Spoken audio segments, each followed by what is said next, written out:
Baba, naja mbele zako masaa haya na kusihi na kuomba usikie dua na sala zangu.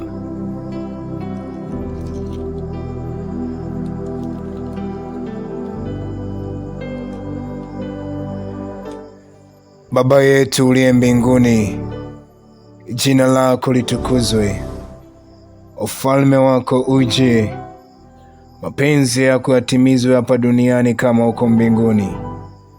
Utupe leo riziki yetu, utusamehe deni zetu kama sisi nasi tuwasamehevyo wadeni wetu, na usitutie majaribuni, lakini utuokoe na yule mwovu, kwa kuwa ufalme ni wako na nguvu na utukufu na hata milele. Amen. Ubarikiwe sana kwa kushiriki sote.